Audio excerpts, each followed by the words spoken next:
संघर्ष। एक बार एक किसान भगवान से बहुत ही नाराज हो गया। किसान बहुत मेहनती था। बहुत मेहनत से वह खेतों में अनाज उगाता, उसकी देखभाल करता था, पर अक्सर उसकी फसल खराब हो जाती।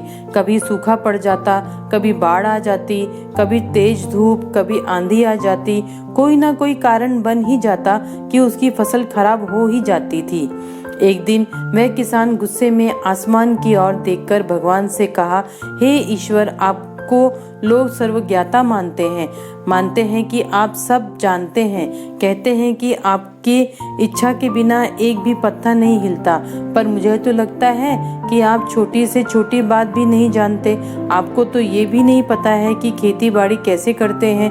अगर आप जानते होते तो हर समय जो बाढ़, आंधी और तूफान आते हैं वो कभी नहीं आते। आप नहीं जानते कि कितना नुकसान उठाना पड़ता है हम किसानों को। यदि आप मेरे हाथ में यह शक्ति दे दे कि जैसा मैं चाहूँ वैसा ही मौसम दे दूँ, फिर आप देखना मैं अनाज के भंडार लगा दूंगा। भगवान इस किसान की तीखी बातें सुनकर मुस्कुरा रहे थे और वह किसान के सामने प्रकट होकर बोले, मैं आज से तुम्हें यह शक्ति देता हूँ कि तुम अपनी खेतों पर तुम्हारी जैसी इच्छा हो तुम वैसा मौसम कर दोगे। मैं बिल्कुल भी दखल नहीं दूंगा, तुम्हारी इच्छा से सब कुछ होगा।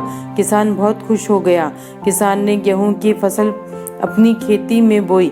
जब उसे लगा कि खेतों को धूप चाहिए तो खेतों को धूप मिले, जब पानी बरसाना हो चाहिए तभी पानी बरसा।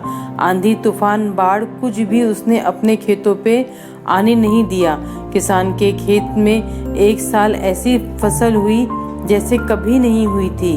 हरी हरी लहराती फसल। मन ही मन वह बहुत खुश हो गया और सोचने लगा, अब सबूत के साथ दिखाऊंगा भगवान को कि इसे कहते हैं शक्ति का सही उपयोग। मेरी सफलता देखकर उन्हें अपने नियम जरूर बदलने पड़ेंगे।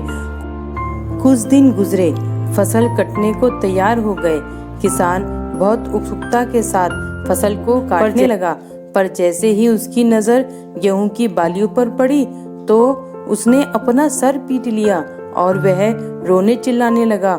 गेहूं की एक भी बाली के अंदर गेहूं का दाना नहीं था। सारी बालियां अंदर से खाली थी। किसान बहुत दुखी हो गया।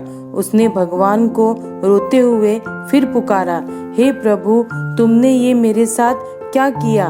क्या तुमने मुझे कोई सजा दी? भगवान बोले, पुत्र, ये तो होना ही था। तुमने पौधों को संघर्ष करने का मौका ही कहाँ दिया। ना तो तुमने उन्हें आंधियों से जूझने दिया, ना तेज बारिश से सहने दिया और ना ही धूप में तपने दिया। एक भी चुनौती का सामना तुमने उन्हें नहीं करने दिया।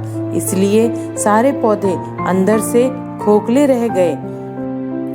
जब आंधी, तूफान, तेज बारिश और धूप पड़ती है तभी ये पौधा अपने अस्तित्व को बचाने के लिए संघर्ष करते हैं और इसी संघर्ष से एक बल पैदा होता है जिसमें शक्ति होती है, ऊर्जा होती है, और यही ऊर्जा पूर्ति तेरे गेहूं के दानों की तरह जो नहीं फूटी। तूने उन्हें कठिन परिस्थितियों से गुजरने ही नहीं दिया।